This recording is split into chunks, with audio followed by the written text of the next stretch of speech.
जय Hind student, Krishna classes के online platform पे आप सभी का स्वागत है। मैं हरप्रीत सिंह। और जैसा आपको पता है कि फिजिक्स के हम दो टाइप के वीडियोस कर रहे हैं, एक रिवीजन वीडियो और एक प्रैक्टिस सेट वीडियो। एक रिवीजन वीडियो आता है और एक आपका प्रैक्टिस सेट आता है। ठीक है, अप टू हमने ऑलमोस्ट 4 से 5 चैप्टर का रिवीजन कर लिया है और 5 प्रैक्टिस सेट करवा चुके हैं। आज का डे आपका प्रैक्टिस सेट का रहने वाला है। तो स्टार्ट करते हैं। पहला क्वेश्चन कह रहा है फॉर एन एडियाबैटिक प्रोसेस, एक एडियाबैटिक प्रोसेस में इनमें से कौन सा ऑप्शन करेक्ट होगा।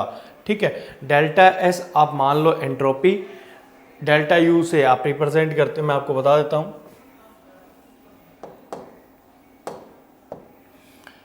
यू से रिप्रेजेंट करते हो आप इंटरनल एनर्जी। यू किसको रिप्रेजेंट करता है? आपके इंटरनल एनर्जी को रिप्रेजेंट करता है। ठीक है, W आपके वर्क डन को रिप्रेजेंट करता है और Q आपके हीट को रिप्रेजेंट करता है और S आपके एंट्रोपी को रिप्रेजेंट कर रहा है। अब आपको इनमें से राइट ऑप्शन को पिक करना है कि आपका राइट ऑप्शन क्या होगा। क्लियर? ये प्रैक्टिस सेट दोनों एग्जाम जो हरियाणा में ओपन रैली होने वाली है अम्बाला में, उसके लिए भी इंपॉर्टेंट है, और जो 4 नवंबर से 8 नवंबर तक आपके एग्जाम होने वाले हैं उनके लिए भी बहुत ज़्यादा इंपॉर्टेंट है। ठीक है, तो सोचिए क्या आ सकता है इसका राइट आंसर। एडियाबैटिक प्रोसेस दे रखी है आपको। ठीक है, एडियाबैटिक प्रोसेस क्या होती है? एक ऐसी प्रोसेस जहाँ पे हीट का एक्सचेंज नहीं होता। ठीक है, एडियाबैटिक प्रोसेस, एडियाबैटिक प्रोसेस जिसमें no exchange of heat takes place. ठीक है, एक ऐसा प्रोसेस जिसके अंदर हीट का एक्सचेंज ना हो उसको आप एडियाबैटिक प्रोसेस बोलते हो। मतलब आपका क्यू कांस्टेंट होगा और अगर कोई चीज़ कांस्टेंट रहती है तो उसके अंदर चेंज कितने का आता है? चेंज 0 आता है। यहाँ पर डेल्टा क्यू कितना हो जाएगा? 0 हो जाएगा। Then option number C is the right answer. Clear? Option number C आपका राइट आंसर आएगा। आई होप आप सभी का सही होगा जिन्होंने भी वीडियो देखी है। ये दूसरा प्रोसेस देखिए, कह रहे हैं cyclic process work done by the system. Maximum portion आपको 11th-12th मिक्स ही ले रहा हूँ आज, पर एक चैप्टर से 1 से 2 क्वेश्चंस मिल जाएंगे आज आपको इस प्रैक्टिस सेट में। कह रहा है साइक्लिक प्रोसेस के दौरान जो वर्क डन होता है बाय द सिस्टम वो कैसा होता है? वो 0 होता है, more than the heat given to the system होता है, equal to the heat given to the system होता है, independent of the heat given to the system होता है। आपका प्रोसेस साइक्लिक है, बस इतना याद रखना। सोचो क्या आ सकता है आपका राइट आंसर।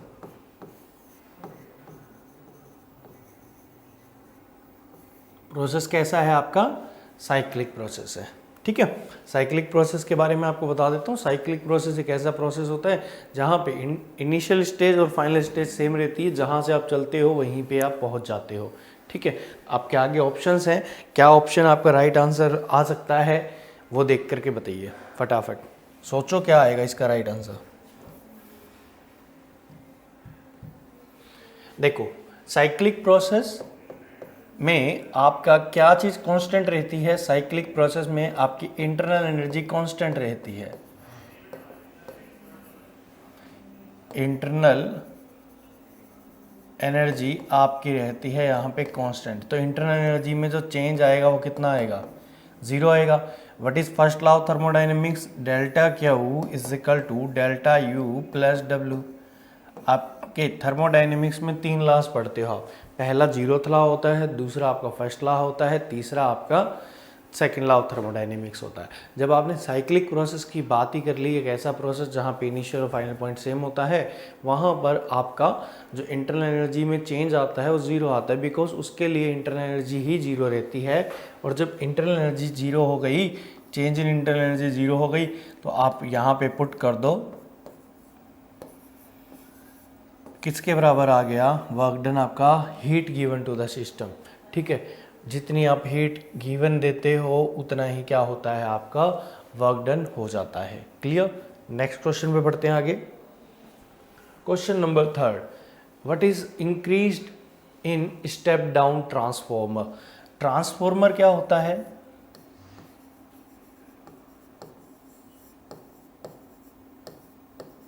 ट्रांसफॉर्मर एक डिवाइस है जो आपके एक पर्टिकुलर जो एरिया होता है वहाँ पर वोल्टेज को अप डाउन करने के काम आती है ना। वोल्टेज को, एसी वोल्टेज को अप या डाउन करने में। जब ये अप करती है तो कहलाता है स्टेप अप, और जब ये डाउन करती है तो ये कहलाता है स्टेप डाउन। ठीक है, आपसे क्वेश्चन पूछा है स्टेप डाउन से रिलेटेड, तो भाई देखो स्टेप डाउन से रिलेटेड क्वेश्चन पूछा। दो तरह की कॉइल्स होती हैं इसके अंदर, ट्रांसफॉर्मर के अंदर। एक होती है प्राइमरी कॉइल और एक होता है आपका सेकेंडरी कॉइल। दो कॉइल्स हैं, प्राइमरी और सेकेंडरी कॉइल। प्राइमरी कॉइल में जो वोल्टेज होती है वो कहलाती है वीपी, और जो सेकेंडरी कॉइल में वोल्टेज होती है वो कहलाती है वीएस। जब स्टेप अप होता है ना तो मैं यूँ कहता हूँ कि वीएस ग्रेटर देन होता है वीपी के, और जब स्टेप डाउन होता है तो हम बोलते हैं कि वीपी ज़्यादा होता है किससे, वीएस से। ठीक है, वीपी ज़्यादा होता है किससे, वीएस से। तो आपने स्टेप डाउन करा है तो वोल्टेज तो क्या कर दी है, कम कर दी है। बट एक चीज़ याद रखना, जो ट्रांसफॉर्मर होता है उसमें initial power equal to output power होती है। ठीक है, इनिशियल जितनी पावर होती है उतनी ही आपकी आउटपुट पावर होती है। तो इनिशियल पावर आपकी voltage into current, VP into IP. Output मतलब सेकेंडरी कॉइल। ठीक है, ये लिख सकता हूँ मैं। वीपी अगर ज़्यादा है तो आप इसको ऐसा लिख दो, VP is greater than equal to I S by I P. जब वीपी ज़्यादा होगा तो ये चीज़ ग्रेटर देन 1 आ जाएगी, ऐसा लिख सकते हो। ठीक है, ये चीज़ एक से ज़्यादा होगी तो, है ना, एक चीज़ ज़्यादा होगी ये वाली। एक मिनट रुकिए, कहीं गलती तो निकली नहीं, सही है। तो आप यहाँ पे लिख सकते हो, नहीं गलती हुई है कहीं पे,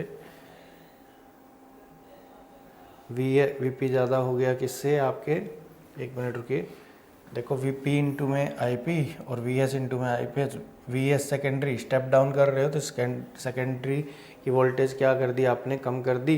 तो यहाँ से क्या हो जाएगा, एक ज़्यादा होगा किससे आपके, नहीं ओवरऑल, इसको ऐसे नहीं लिखेंगे, इसको हम ऐसे लिखेंगे I S by I P is greater than 1, then I S is greater than I P. आपका करंट इंक्रीज हो जाता है किससे, वोल्टेज से। ठीक है, option number B is the right answer. Next question पे चलते हैं। कह रहा है a cricketer can throw a ball to maximum horizontal distance of 100 metre. ठीक है, एक क्रिकेटर जब बॉल को थ्रो कर सकता है तो मैक्सिमम हॉरिजॉन्टल डिस्टेंस आपकी कितनी होती है, 100 मीटर। ठीक है, और speed with which he throw the ball. ठीक है, आपको स्पीड बतानी है। मान लेते हैं किसी इनिशियल स्पीड यू से उसने बॉल को क्या करा है, थ्रो करा है, तो आपको बताना है यू कितना होगा। ठीक है, हॉरिजॉन्टल रेंज का फार्मूला क्या होता है, u square sine 2 theta, u square sine 2 theta by g. ये 100 मीटर दे रखा है। ठीक है, बट साथ ही साथ उसने बोला है ये जो हॉरिजॉन्टल रेंज है ये मैक्सिमम है, मतलब साइन 2 थीटा की वैल्यू कितनी होगी, 1, then u square equal to कितना आ जाएगा, 100 इंटू में 10, जी की वैल्यू 10 ले ली, यू 1000 अप्रोक्सीमेटली किसके बराबर होता है, देखो 32 के बराबर चला जाएगा। ठीक है, तो ऑलमोस्ट 32 मीटर पर सेकेंड, इन नियरेस्ट इंटीजर लेना है ना। ठीक है, उसने 9.8 लेकर के कर लिया होगा, तो इस हिसाब से कितना बनेगा, 32 बन जाएगा आपका। क्वेश्चन नंबर 5 कह रहा है the power of a biconvex lens is 10 dioptre and the radius of curvature of each surface is 10 centimetre. हर सरफेस का रेडियस ऑफ कर्वेचर है 10 सेंटीमीटर। तो R1 भी 10 है तो, और R2 भी 10 है। ठीक है, पावर दे रखी है 10 डायोप्टर, 10 डायोप्टर।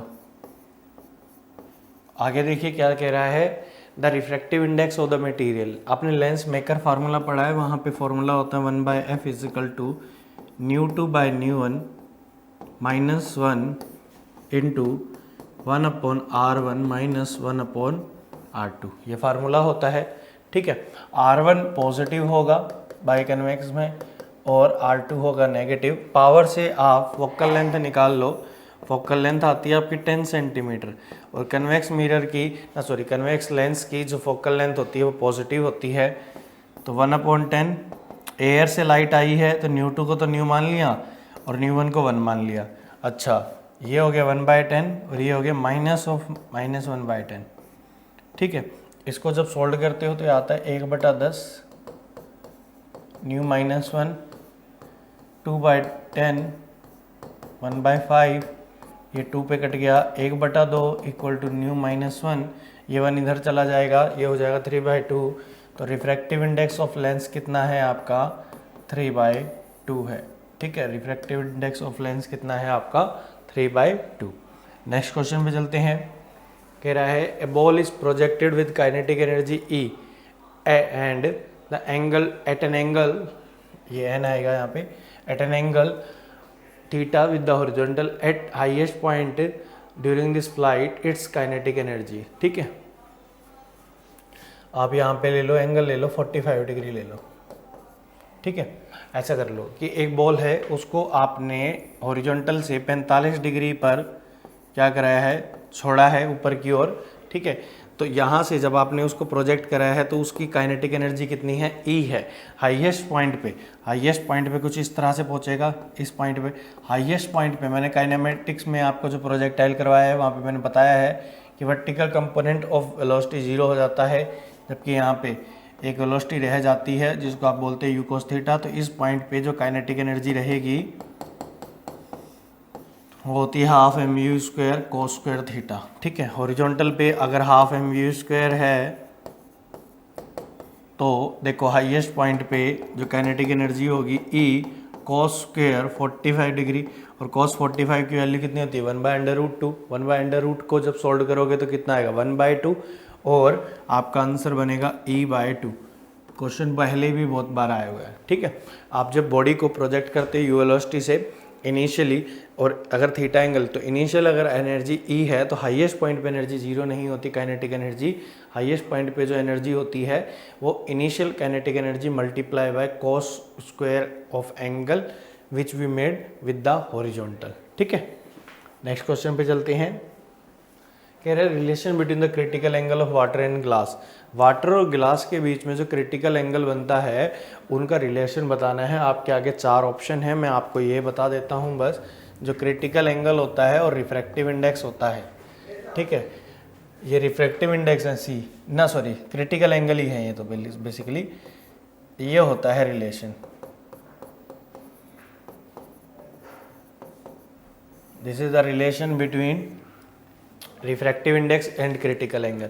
कहाँ पे पढ़ते हो आप, जब आप TIR पढ़ते हो तब आप वहाँ पे क्या पढ़ते हो, क्रिटिकल एंगल के बारे में पढ़ते हो।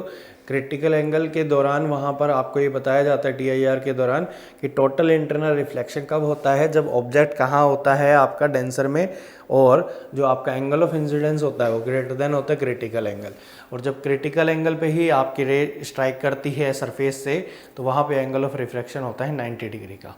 ठीक है, तो ये रिलेशन है आपका इसका रिफ्रैक्टिव इंडेक्स और क्रिटिकल एंगल का। सोचिए क्या आ सकता है आपका राइट आंसर। आप ये बस डिसाइड कर लो,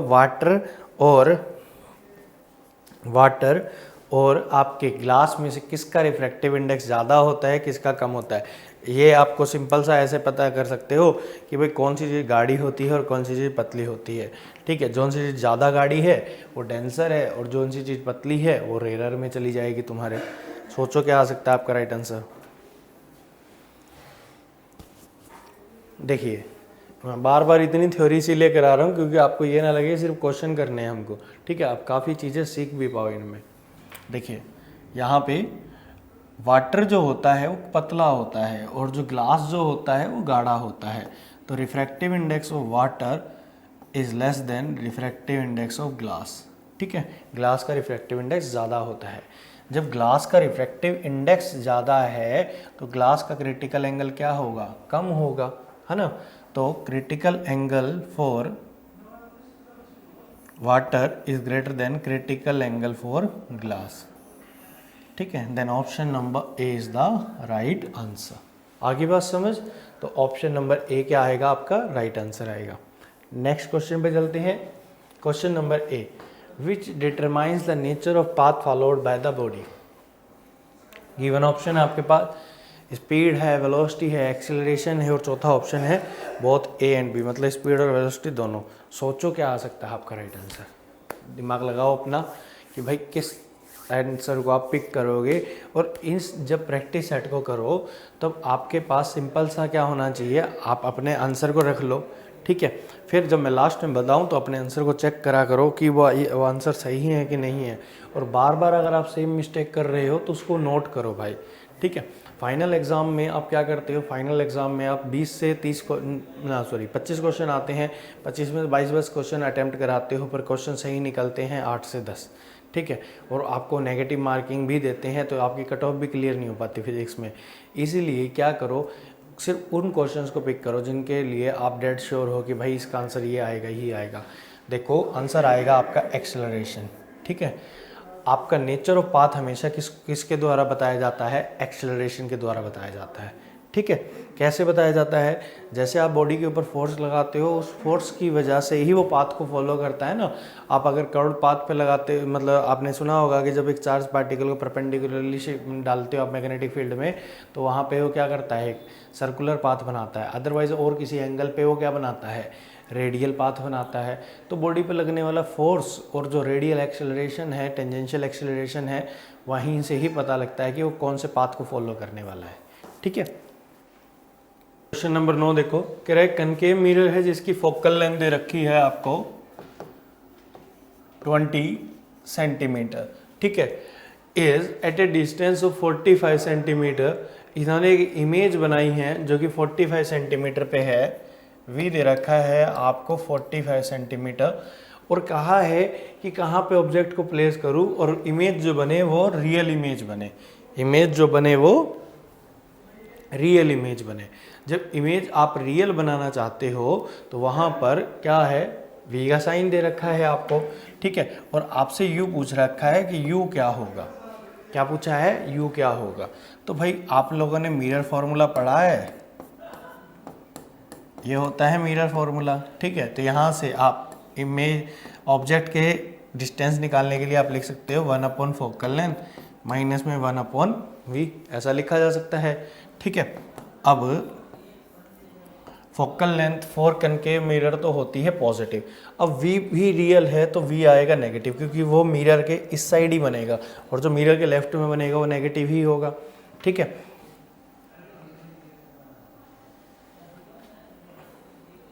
अच्छा, रियल इमेज बनेगी तो यहाँ पर आपका क्या आ जाएगा 1/, में, ठीक है, ये, और ये साइन आएगा नेगेटिव, सॉरी ये नेगेटिव आएगा क्योंकि कनकेव मिरर का फोकस लेंथ, फोकस इस साइड होता है। देखो ये फोकस भी इधर, आपका कहीं u भी इधर, कहीं v भी इधर, तो ये तीनों ही क्या होने चाहिए, नेगेटिव होने चाहिए। और आपका जो f है वो कितना है, वो f आएगा -1/20, और ये हो जाएगा प्लस का 1/45। जब आप इसको सोल्व करते हो तो 36 सेंटीमीटर आता है आपका right answer. Option number D is the right answer. Clear. Next question पे चलते हैं। क्वेश्चन नंबर 10 कह रहा है tuning for produce a wave in a medium if the temperature of the medium changes then which one of the following thing will change, ठीक है। अगर temperature change होगा, ट्यूनिंग फोर्क जो वेलोसिटी होती है उसका फार्मूला आप लोगों को पता है, वो होता है gamma times RT by capital M, ठीक है। कैपिटल M आपका मॉलिक्यूलर मास हो गया, ठीक। अब यहाँ पे टेम्परेचर चेंज होने से मीडियम में क्या चेंज आएगा, देखो एम्पलीट्यूड, फ्रीक्वेंसी और टाइम पीरियड, ये सारे के सारे वेव से एसोसिएटेड, इनसे कोई फर्क नहीं पड़ेगा। चेंज होएगा तो किस में आएगा, वेवलेंथ में। टेम्परेचर चेंज होने से क्या हो जाती है चेंज, वेवलेंथ चेंज हो जाती है आपकी। नेक्स्ट क्वेश्चन पे चलते हैं कि विच one of the following is not a unit of energy, इनमें से कौन सी यूनिट नहीं है एनर्जी की। एनर्जी की एक यूनिट होती है जूल, सही बात है। आप लोगों ने वर्क डन पढ़ा है, force into displacement, newton metre, ये भी सही यूनिट है, पर उसने कहा है नॉट, ठीक है। Watt second, power equal to क्या होता है, वर्क अपॉन टाइम, तो वर्क इक्वल टू क्या हो जाएगा, पावर इनटू टाइम, ठीक है। तो पावर की यूनिट वाट और टाइम की यूनिट सेकेंड, तो वाट सेकेंड भी सही है। क्या एक्चुअल में यूनिट नहीं है, kg मीटर पर second is note the unit which is equivalent two joule. ठीक है, next question, light year is a measure of, light year किसको मेजर करता है? टाइम को, डिस्टेंस को, total amount of light falling on the earth in a year, average intensity of light falling on the earth in a year. ठीक है, सोचो क्या आ सकता है, लाइट ईयर क्या होगा? लाइट ईयर एक तरह की डिस्टेंस होती है जो कि लाइट ट्रैवल करती है 1 ईयर के अंदर। ठीक है, इनकी वैल्यूज आपको याद रखनी चाहिए। तो ये डिस्टेंस को मेजर करता है, 1 पारसेक, 1 एस्ट्रोनॉमिकल यूनिट और 1 लाइट ईयर, तीनों के तीनों आपके बड़े स्केल हैं डिस्टेंस को मेजर करने के लिए। ठीक है, इनकी वैल्यूज आप याद कर लेना। नेक्स्ट क्वेश्चन नंबर 13, एक इंपॉर्टेंट क्वेश्चन है, पढ़िए क्वेश्चन को। कह रहा है 540 gram of ice eight 0 degree Celsius is mixed with 540 gram of water at 80 degree Celsius. 540 gram ice है 0 डिग्री सेल्सियस पे, 540 ग्राम ही वाटर है 80 डिग्री सेल्सियस पे। आपने दोनों को एक साथ डाल दिया कहीं पे। ठीक है, तो आपको बताना है final temperature of the mixer क्या होगा। ये हम करते हैं प्रिंसिपल ऑफ कैलोरीमेट्री से। ठीक है, प्रिंसिपल ऑफ कैलोरीमेट्री क्या कहता है? Heat lost equal to heat gain के बराबर होता है। बट जो चीज़ 0 डिग्री सेल्सियस पे पहले वो लेटेंट हीट की फॉर्म में हीट को एब्जॉर्ब करेगी, स्टेट चेंज होएगी, फिर उसके बाद वो हीट को बाद में एब्जॉर्ब करेगी, मतलब आइस। ठीक है, तो आइस के केस में दो चीज़ें होंगी, एक तो लेटेंट हीट होएगी आइस की।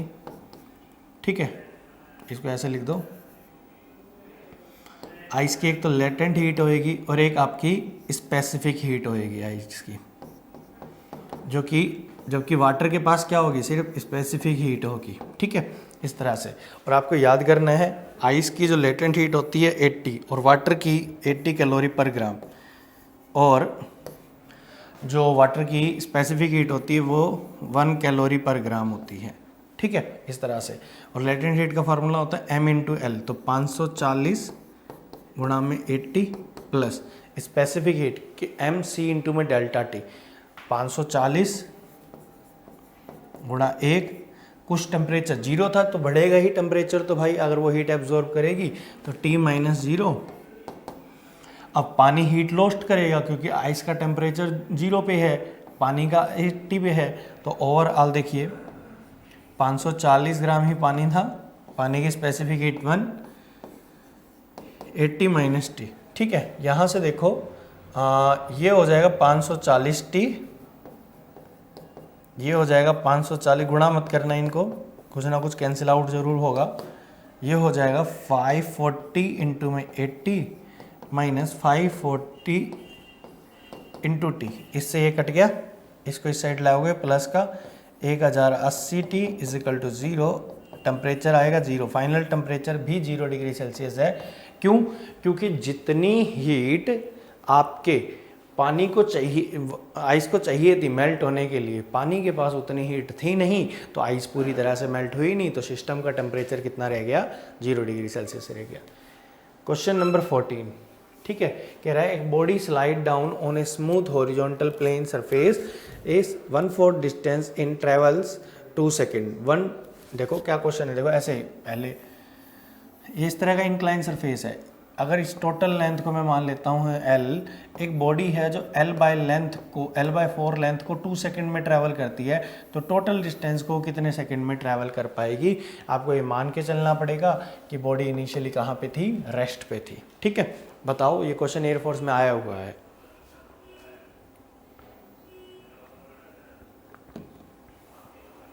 बताइए क्या आ सकता है इसका आंसर। देखो आप क्या लगा दो यहाँ पे, S is equal to u t plus half AT square, ज़्यादा दिमाग ही मत लगाओ, सीधा पहले L/4 चला, बाद में चलना है L। इनिशियल स्पीड दोनों के केस में 0, पहले आपका एक्सेलरेशन भी G था, बाद में भी G था, क्योंकि वही चीज़ इसको नहीं चलाएगी, तो 2 सेकंड का स्क्वायर, बाद में टाइम आपको निकालना है, तो T का होल स्क्वायर, हाफ G से हाफ G उड़ा, L से L उड़ा, 1/4, 4/T स्क्वायर 16, तो टोटल टाइम लगेगा उसको 4 सेकेंड। ठीक है, टोटल टाइम कितना लगेगा, 4 सेकेंड। ठीक है, option number A is the right answer. Question number 15 पे चलते हैं। क्या था ट्रांसफॉर्मर, अभी बताया था अल्टरनेटिंग पोटेंशियल को चेंज करने के काम आता है, स्टेप अप या स्टेप डाउन, है ना। Option number A is the right answer. Next question, a device which convert electrical energy into mechanical energy. Electrical energy को मैकेनिकल एनर्जी में कन्वर्ट कर रहा है। आप बिजली दे रहे हो और वो मैकेनिकल वर्क करता है। कौन करता है ऐसा? घरों में पानी वाली मोटर होती है ना, आप वहाँ पे क्या करते हो, उसको इलेक्ट्रिसिटी देते हो और बदले में वो पानी को ऊपर चढ़ाती है। तो राइट आंसर क्या आएगा? Electric motor. ठीक है, नेक्स्ट क्वेश्चन। अच्छा क्वेश्चन है, नेवी 2020 वाले पेपर में आया था आपके। कह रहा the temperature of gas is raised from, पहले टेम्परेचर था 27 डिग्री सेल्सियस और बाद में टेम्परेचर हो गया 927 डिग्री सेल्सियस। आगे पढ़िए, द आरएमएस स्पीड क्या होगी? डबल होगी, हाफ होगी? मैं बता दूं आपको, जो आरएमएस स्पीड होती है वीआरएमएस, वो डायरेक्टली प्रोपोर्शनल होती है अंडर रूट ऑफ टेम्परेचर के। बट जो टेम्परेचर होता है वो किस में रखा जाता है? केल्विन के अंदर। सेल्सियस में रखोगे गलत आंसर पाओगे। ठीक है, केल्विन के अंदर। ठीक, तो V1 बाई V2, 27 को लिखोगे केल्विन में तो 300, 927 को लिखोगे तो 1200।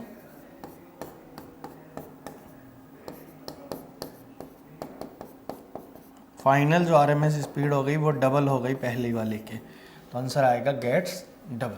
ठीक है, नेक्स्ट क्वेश्चन चलते हैं। Question number 18, the number of degree of freedom for a diatomic gas. यहाँ पे डिसएटोमिक गैस की जगह डायटोमिक गैस मॉलिक्यूल है। ठीक है, डिग्री ऑफ फ्रीडम का आपको फार्मूला बता रखा है मैंने, 3n माइनस में k। एक मॉलिक्यूल ये डायटोमिक, 2 एटम होंगे ना, जिसको आप क्या कहोगे? डायटोमिक। कितने एटम हैं? 2, तो n की वैल्यू कितनी हो गई? 2। कितनी जगह से जुड़े हुए हैं? एक जगह से, तो 1, तो 5 हो जाएगी इसकी डिग्री ऑफ फ्रीडम। 5 नहीं दे रखा आपका। ठीक है, यहाँ पे एक ऑप्शन कर लेना 5 डिग्री ऑफ फ्रीडम। ठीक है, इसको कर लो चाहो तो। Option number A is the right answer. ठीक है, इस तरह से। और जब तक आपको टेम्परेचर का, आपको यूँ ना कहा जाए कि टेम्परेचर बहुत ज़्यादा, तब तक आप वाइब्रेशन को, जो वाइब्रेशन की वजह से डिग्री ऑफ फ्रीडम होती है, उसको नेगलेक्ट करके चलोगे टोटली। ठीक है, नेक्स्ट देखिए, the rain drops are in spherical shape due to surface tension. काफ़ी प्रैक्टिस सेट में करवा चुका हूँ कि रेन ड्रॉप जो होती हैं वो स्फेरिकल होती है नेचर में, किसकी वजह से होती है? सरफेस टेंशन की वजह से। Next, the ratio of radius of 2 bubbles is to ratio 1, the excess spaces inside them. Bubbles दे रखे हैं। ठीक है, बबल्स आप मान लो भाई किसके, 100 बबल्स भी मान लेते हैं तो भी आपका यूँ मान लीजिए आप सीधा कि एक्सेस प्रेशर इन्वर्सली प्रोपोर्शनल होता है रेडियस के। मैंने बताया था दूसरे की पहले प्रैक्टिस सेट में, अगर नहीं देखे तो वो जा कर के देखिए। तो यहाँ पे एक्सेस प्रेशर का जो रेशियो आएगा वो R2/R1 आएगा। दे क्या रखा है? दे रखा है R1/R2। कितना दे रखा है? 2:1। उल्टा कर दो, आंसर आ जाएगा 1:2। ठीक है, option number A is the right answer. Next question, कह रहा है the time period of a simple pendulum be double then which when its effective length be. Time period of a simple pendulum क्या होता है? 2π√L/g। ठीक है, g और 2π constant है। देन T1/T2 इजिकल टू क्या लिख दोगे आप? √T1/T2। टाइम पीरियड हो गया डबल, पहले था T, बाद में हो गया 2T। पहले में लेंथ थी L, बाद वाली लेंथ मान ली मैंने L'। Squaring both side, 1/4 is equal to L/L'। Next जो लेंथ हो जाएगी वो कितनी हो जाएगी? 4 टाइम्स हो जाएगी आपके। ठीक है, option number B is the right answer. Next question, Bernoulli equation is a consequence of, कौन सी क्या चीज़ का कंजर्वेशन होता है बर्नौली थ्योरम में? बर्नौली थ्योरम होती है 3 तरह के जो हेड होते हैं, प्रेशर हेड, काइनेटिक हेड और पोटेंशियल हेड। तीनों का सम क्या रहता है? कांस्टेंट रहता है बर्नौली प्रिंसिपल में, और वहाँ पे law of conservation of energy लगती है आपकी। ठीक है, नेक्स्ट क्वेश्चन, सेंट स्प्रे, जो आप नाई की दुकान पे जाते हो या फिर परफ्यूम वगैरह से यूज़ करते हो, वहाँ पे जो स्प्रे करते हो वो किस प्रिंसिपल पे काम करता है? आपके बर्नौली प्रिंसिपल पे काम करता है।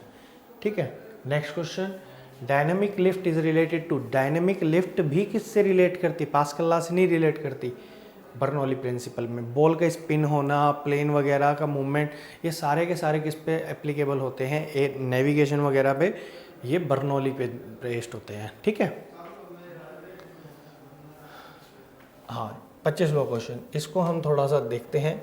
भाई एडियाबैटिक जो प्रोसेस होती है ना, एडियाबैटिक प्रोसेस में आप पढ़ते हो पीवी की power gamma equal to constant, but आप सारे ऑप्शन देखिए, टेम्परेचर और वॉल्यूम दे रखा है और जो प्रेशर दे रखा है उसमें ये गलत दे रखा है आपको, ठीक है। तो ये तो होगा ही नहीं, इनकरेक्ट पूछता तो हम इस पे सोचते भी, ठीक है।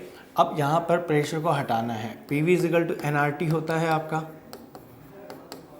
तो पी की जगह आप क्या लिख सकते हो, NRT by V into V की power gamma equal to constant, N और आर कॉन्स्टेंट हो गया, टी इंटू वी की power gamma -1 equal to constant, T1 V की power gamma -1 equal to T2 V2 की पावर गामा -1, ठीक है। तो ये आपका राइट आंसर आ जाएगा। देखिए कौन सा आपका मैच कर रहा है, option number A is the right answer. Clear. तो भाई ये आपका था प्रैक्टिस सेट 6 आपका कंप्लीट हुआ, और आपके 9 से 10 प्रैक्टिस सेट और आने वाले हैं। तो काम करते रहिए, जितने ज़्यादा क्वेश्चंस रिवाइज कर सकते हैं रिवाइज करिए, चैप्टर के शॉर्ट नोट्स बनाइए और उनको बार बार पढ़ के देखिए, ठीक है। मिलते हैं नेक्स्ट वीडियो में, तब तक के लिए सभी को जय Hind and best of luck.